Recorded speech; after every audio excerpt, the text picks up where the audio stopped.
Hello મિત્રો, કેમ છો? સરસ્વતી માધ્યમિક કન્યા વિદ્યા મંદિર નવા થોરાણાના ઓનલાઈન શિક્ષણમાં આપ સર્વેનું સ્વાગત છે.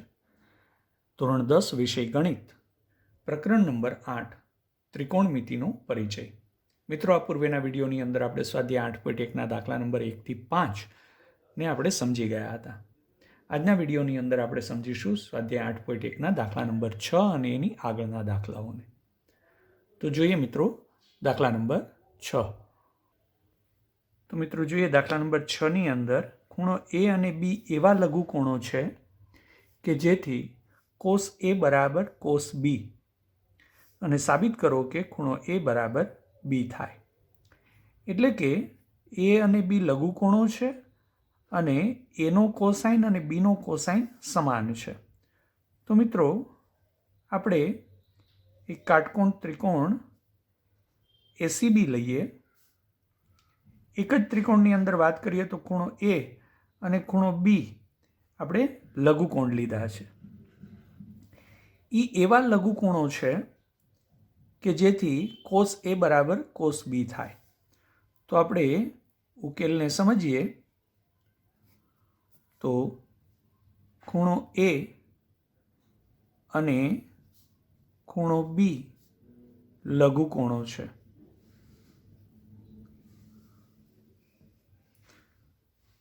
અને આપણને કોસ એ અને કોસ બી સમાન આપ્યા છે.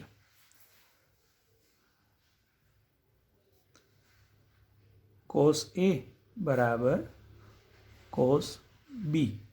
તો મિત્રો, કાટકોણ ત્રિકોણ એસીબીમાં કોસ એ એટલે એ ખૂણાની પાસેની બાજુ છેદમાં કર્ણ. તો આપણે કોસ એનું સૂત્ર મૂકીએ, એસી બાય એ બી બરાબર કોસ બી. તો બી ખૂણાની પાસેની બાજુ છેદમાં કર્ણ એટલે થઈ જશે બીસી બાય એ બી. આપણે અહીંયા કોસ એ અને કોસ બીની કિંમત મૂકી. હવે મિત્રો, અહીંયા એ બી અને બીસીને આપણે ચોકડી ગુણાકાર કરીએ તો એ બી અહીંયા જતું રહે, બીસી અહીંયા આવે. તો આપણને શું મળે? એસી બાય બીસી બરાબર એ બી બાય એ બી, અથવા તો આ એકાંતર પ્રમાણનો નિયમ પણ છે. તો એ બી અહીંયા જતું રહ્યું, બીસી અહીંયા આવતું રહ્યું. તો આપણને મળ્યું એસી બાય બીસી બરાબર એ બી બાય એ બી. હવે એ બી બાય એ બી એટલે 1, કારણ કે આ બંને સમાન છે તો એનો ગુણોત્તર 1 થાય. માટે એસી બાય બીસી 1 મળ્યું. તેથી આપણે કહી શકીએ એસી બરાબર બીસી. બરાબર છે મિત્રો? એસી બાય બીસી ગુણોત્તર 1 થાય તો એનો અર્થ એ થયો કે બંને બાજુઓ સમાન છે. હવે મિત્રો જુઓ, કાટકોણ ત્રિકોણ એસીબીમાં એસી બરાબર બીસી હોય એટલે કે આ બાજુ એ આની સાથે સમાન હોય તો એનો અર્થ એ થયો કે ત્રિકોણમાં કોઈ બે બાજુ સમાન હોય તો એની સામેના ખૂણા પણ સમાન હોય. તો આપણે કહી શકીએ કે તેથી ખૂણો એ બરાબર ખૂણો બી. કારણ શું? સમાન બાજુની સામેના ખૂણા. એટલે કોઈ એક જ ત્રિકોણમાં બે બાજુ સમાન હોય તો એની સામેના ખૂણા પણ સમાન થાય. તો એસીની સામેનો ખૂણો બી અને બીસીની સામેનો ખૂણો એ, માટે આ બંને સમાન થાય. તો આપણે એ જ પરિણામ સાબિત કરવું હતું, ખૂણો એ બરાબર ખૂણો બી. અથવા તો મિત્રો, આપણને ઉદાહરણ નંબર 2 આપેલું છે એ મુજબ પણ તમે આ દાખલાને સાબિત કરી શકો. તો સમજાયું હશે મિત્રો? કોસ એ બરાબર કોસ બી આપણને આપેલું હતું. આપણે કોસ એ અને કોસ બીની કિંમત મૂકી, એ બી અને બીસીને રિપ્લેસ કર્યા એટલે કે બીસી અહીંયા આવતું રહ્યું, એ બી અહીંયા આવતું રહ્યું. તો એસી બાય બીસી બરાબર એ બી બાય એ બી. તો એ બી બાય એ બી એટલે 1, માટે AC બાય BC બરાબર 1. તો કોઈ પણ બે બાજુનો ગુણોત્તર 1 હોય તો એ બંને બાજુ સમાન બાજુ થાય. માટે કોઈ ત્રિકોણમાં બે બાજુ સમાન હોય તો એની સામેના ખૂણા પણ સમાન થાય. એ નિયમ આપણે જાણીએ છીએ. સમજાયું ને મિત્રો? હવે આપણે જોઈએ દાખલા નંબર 7. તો જોઈએ મિત્રો, દાખલા નંબર 7માં જો કોટ થીટા બરાબર 7/8 હોય તો 1 plus sine into 1 minus sine theta by 1 plus cos theta into 1 minus cos theta, અને બીજો પેટા પ્રશ્ન કોટ સ્ક્વેર થીટા શોધો. મિત્રો એનો ઉકેલ આપણે સમજીએ. તો સૌથી પહેલાં એક ત્રિકોણમિતીય ગુણોત્તર આપી દીધેલો છે, થીટાનો કોટ એ 7/8 આપેલો છે. તો આપણે જે રીતે એક ત્રિકોણમિતીય ગુણોત્તર આપેલો હોય તો એના ઉપરથી બાકીના ત્રિકોણમિતીય ગુણોત્તરો કઈ રીતે મેળવીએ છીએ એનો જ ઉપયોગ આપણે કરીએ. તો થીટાનો કોટ, તો પહેલાં તો કોટ થીટાનું સૂત્ર મૂકીએ આપણે આ આકૃતિ મુજબ. તો આપણને મળે કોટ થીટા એટલે થીટા ખૂણાની પાસેની બાજુ છેદમાં સામેની બાજુ એટલે BC છેદમાં AB. હવે કોટ થીટાની કિંમત મૂકી દઈએ તો છે 7/8 બરાબર BC બાય AB. તો હવે કોઈ ધનપૂર્ણાંક સંખ્યા k માટે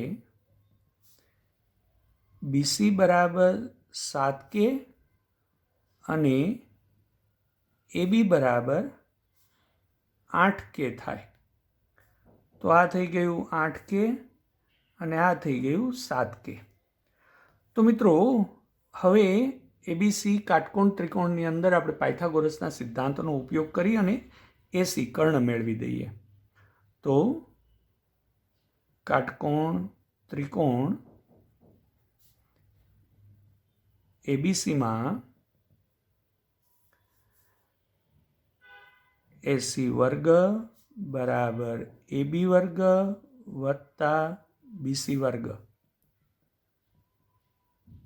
પાયથાગોરસના સિદ્ધાંત ઉપરથી કિંમત મૂકીએ. AB એટલે 8k એનો વર્ગ વત્તા BC એટલે 7k એનો વર્ગ.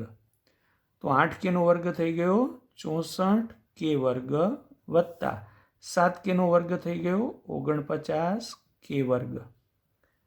બંનેનો સરવાળો કરીએ તો થઈ ગયું 113k વર્ગ. માટે AC મેળવું વર્ગમૂળ 113k.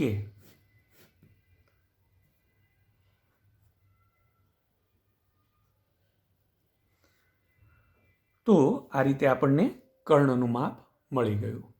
હવે આપણે પહેલા પેટા પ્રશ્નની અંદર 1 પ્લસ સાઇન અને 1 માઇનસ સાઇન, એ જ રીતે 1 plus cos into 1 minus cos જોઈએ છે. એટલે સાઇન થીટા અને કોસ થીટાની કિંમત સૌથી પહેલાં મેળવી દઈએ. તો સાઇન થીટા બરાબર સૂત્ર મૂકીએ, થીટાનો સાઇન એટલે એની સામેની બાજુ છેદમાં કર્ણ એટલે મળશે AB બાય AC. એટલે AB થઈ ગયું 8k, AC થઈ ગયું વર્ગમૂળ 113k. k કેન્સલ થઈ જશે એટલે આપણને મળશે 8ના છેદમાં વર્ગમૂળ 113. આને કહી દઈએ પરિણામ નંબર 1. હવે આપણે કોસ થીટાની કિંમત મેળવીએ. તો કોસ થીટા બરાબર, તો કોસ થીટાનું સૂત્ર શું થઈ જશે? થીટાની પાસેની બાજુ છેદમાં કર્ણ એટલે BC બાય AC. BC એટલે 7k, AC એટલે વર્ગમૂળ 113k. k કેન્સલ માટે આપણને મળ્યું 7ના છેદમાં વર્ગમૂળ 113. આને આપણે કહી દઈએ પરિણામ નંબર 2, જે સાઇન અને કોસની કિંમત છે. હવે આપણે પહેલા પેટા પ્રશ્નની અંદર કિંમત મૂકીએ તો આપણે જોઈએ છીએ 1 પ્લસ સાઇન થીટા ગુણ્યા 1 માઇનસ સાઇન થીટા છેદમાં 1 પ્લસ કોસ થીટા ગુણ્યા 1 માઇનસ કોસ થીટા. એમાં કિંમત મૂકીએ તો 1 પ્લસ સાઇન થીટા, તો 1 પ્લસ સાઇન થીટા એટલે પરિણામ નંબર 1 ઉપરથી 8ના છેદમાં વર્ગમૂળ 113. એ જ રીતે 1 માઇનસ 8ના છેદમાં વર્ગમૂળ 113. મિત્રો આ રીતે પણ કિંમત મૂકી શકાય અને આ બંનેનો ગુણાકાર કરો તો મળી જાય 1 માઇનસ સાઇન સ્ક્વેર થીટા. બરાબર છે? હા, એ જ રીતે નીચે 1 પ્લસ કોસ સ્ક્વેર થીટા મળી જાય. એમ પણ આપણે કરી શકીએ. કોસ થીટાની કિંમત મૂકીએ તો 7ના છેદમાં વર્ગમૂળ 113. એવી જ રીતે 1 પ્લસ 7ના છેદમાં વર્ગમૂળ 113. તો હવે મિત્રો આ શું થઈ ગયું? 1 વત્તા 8ના છેદમાં વર્ગમૂળ 113, 1 ઓછા 8ના છેદમાં વર્ગમૂળ 113. તો આ પૂર્ણ વર્ગના તફાવતના અવયવો થયા. તો આનું સાદુરૂપ થશે પેલી સંખ્યાનો વર્ગ માઇનસ બીજી સંખ્યાનો વર્ગ. એવી જ રીતે નીચે પણ થઈ જશે પેલી સંખ્યાનો વર્ગ માઇનસ, સોરી મિત્રો અહીંયા માઇનસ છે, માઇનસ 7ના છેદમાં વર્ગમૂળ 113 એનો વર્ગ. અહીંથી જ કરી દો તો પણ ચાલશે. 1 plus sine into 1 minus sine એટલે 1 માઇનસ સાઇન સ્ક્વેર થીટા, એટલે આ થઈ ગયું 1 ઓછા સાઇન થીટાનો વર્ગ એટલે સાઇન સ્ક્વેર થીટા. એ રીતે પણ મેળવી શકાશે. 1નો વર્ગ 1 ઓછા આનો વર્ગ કરીએ તો 8નો વર્ગ 64 અને વર્ગમૂળ 113નો વર્ગ 113 છેદમાં 1 ઓછા 7નો વર્ગ 49 છેદમાં 113. તો આનો ચોકડી ગુણાકાર કરીએ એટલે 113 માઇનસ 64 છેદમાં 113. એ જ રીતે અહીંયા 113 એકુ 113 માઇનસ 49ના છેદમાં 113. તો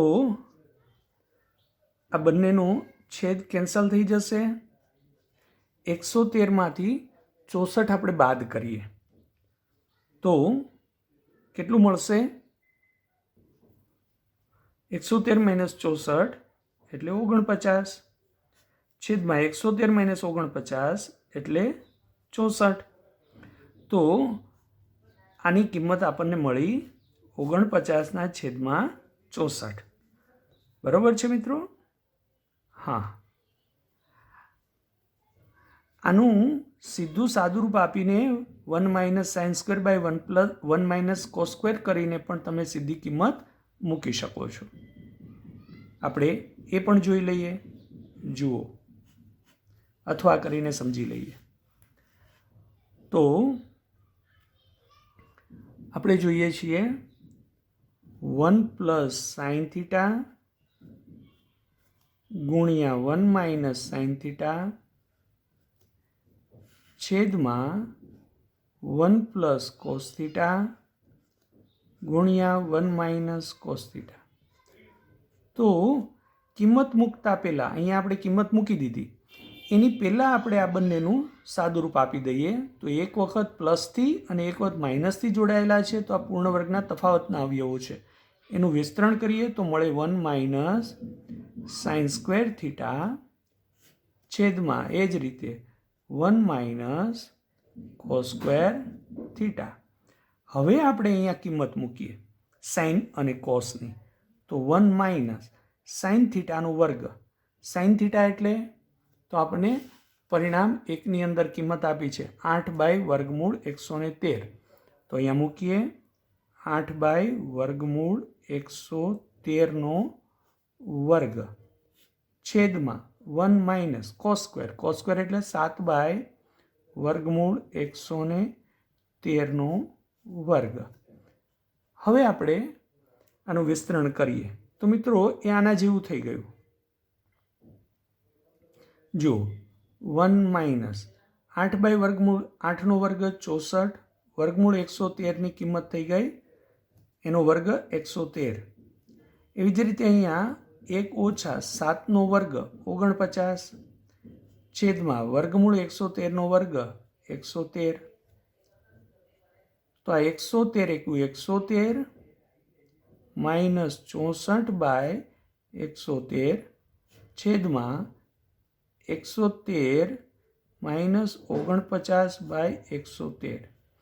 તો આ 113 કેન્સલ થઈ ગયા.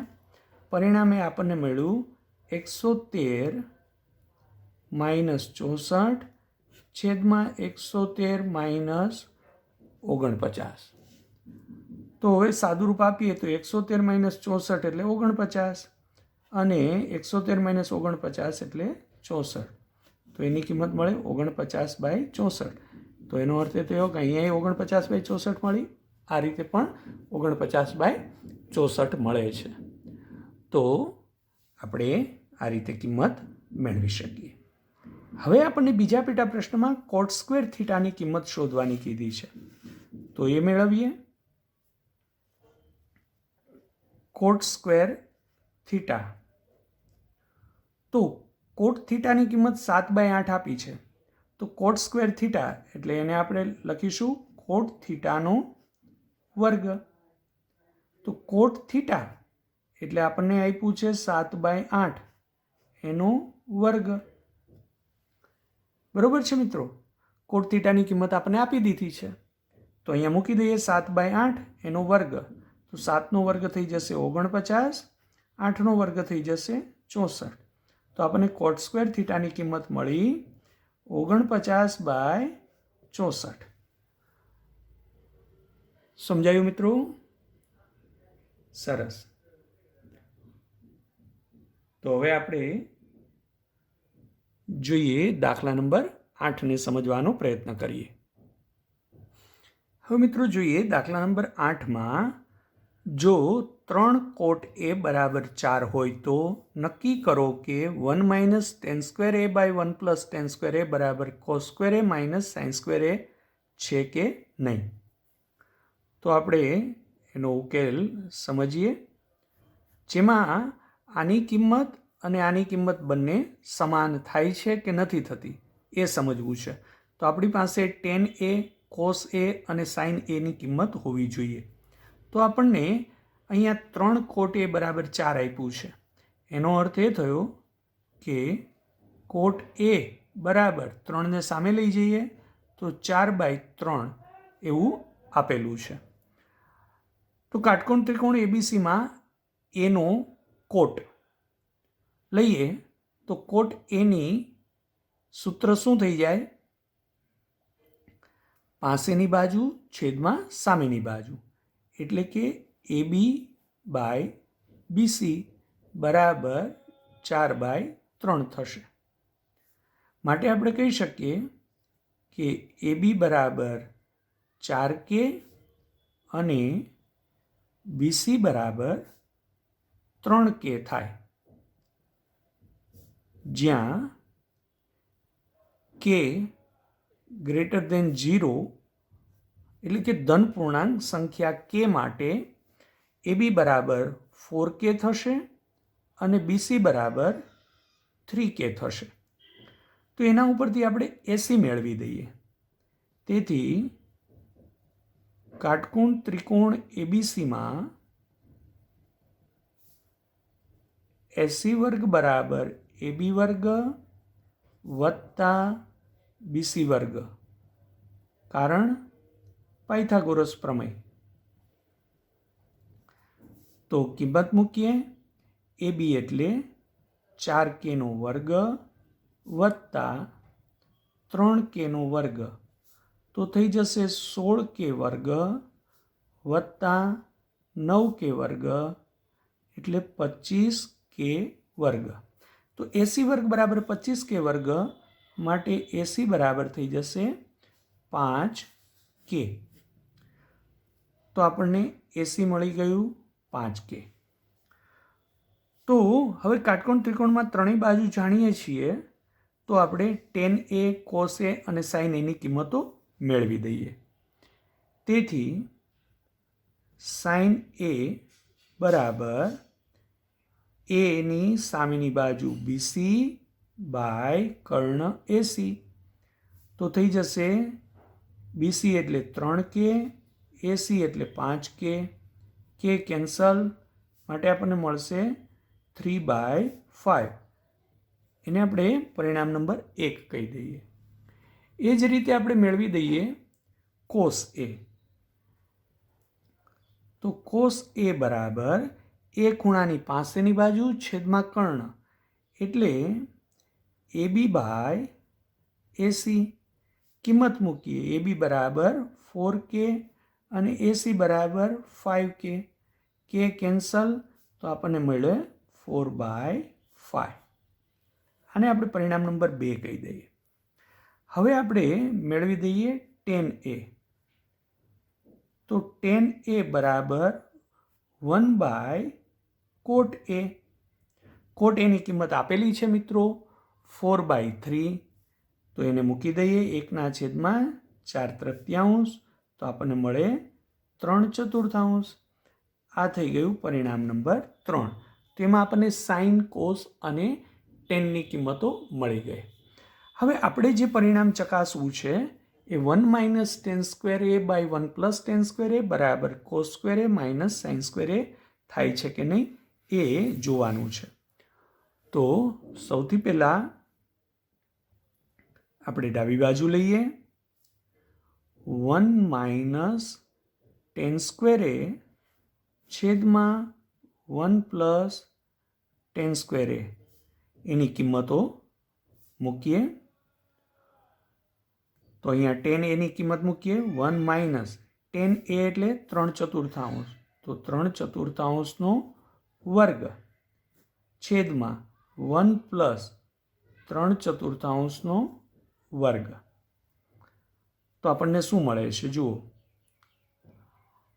3/4 વર્ગ એટલે થઈ જાય 9/16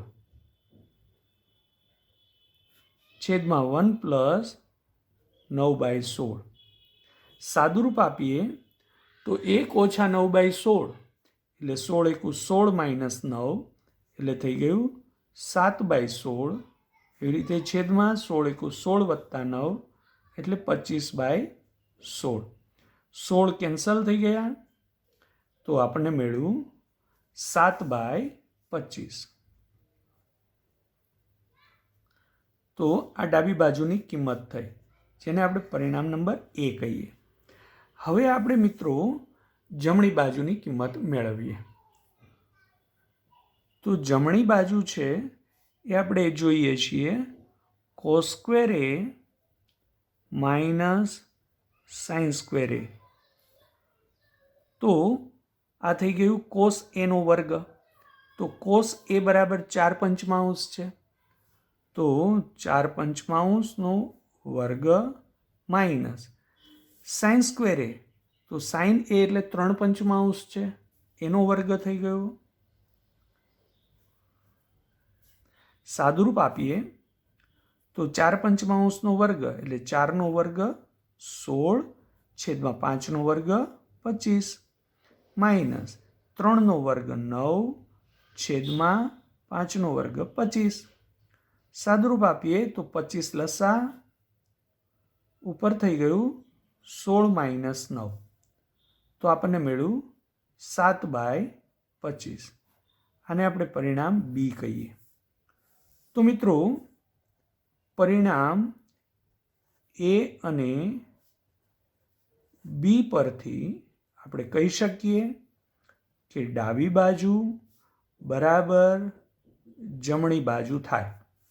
કારણ કે પરિણામ A ની અંદર એ 7/25 છે અને પરિણામ બીમાં પણ 7/25 છે. એટલે ડાબી બાજુ 1 - tan² A by 1 + tan² A ની કિંમત 7/25 મળી. જમણી બાજુ cos square A minus sine square એની કિંમત પણ 7/25 મળે. તો આપણે કહી શકીએ એ અને બી પરિણામ ઉપરથી ડાબી બાજુ બરાબર જમણી બાજુ થાય છે. તેથી કહી શકીએ 1 minus tan square A by 1 plus tan square A બરાબર cos square A minus sine square A છે. બરોબર છે મિત્રો. તો આ રીતે ત્રિકોણમિતીય ગુણોત્તર મેળવી અને પછી જે પરિણામ સિદ્ધ કરવાનું આપણને કીધું હોય એ પરિણામમાં કિંમત મૂકી અને ચકાસી શકીએ કે ડાબી બાજુ અને જમણી બાજુ સમાન છે કે નહીં. તો મિત્રો આજના વિડીયોમાં આપણે અહીંયા સુધી સમજી ગયા. નેક્સ્ટ ટાઈમ જ્યારે આપણે વિડીયોમાં મળીશું ત્યારે દાખલા નંબર 9 અને એની આગળના દાખલાઓને સમજવાનો પ્રયત્ન કરીશું. તો મિત્રો આ દરેક દાખલાઓને વ્યવસ્થિત રીતે તમારી નોંધપોથીની અંદર નોંધી લેશો અને પુનરાવર્તન કરજો. સ્વસ્થ રહેજો મિત્રો. આવજો.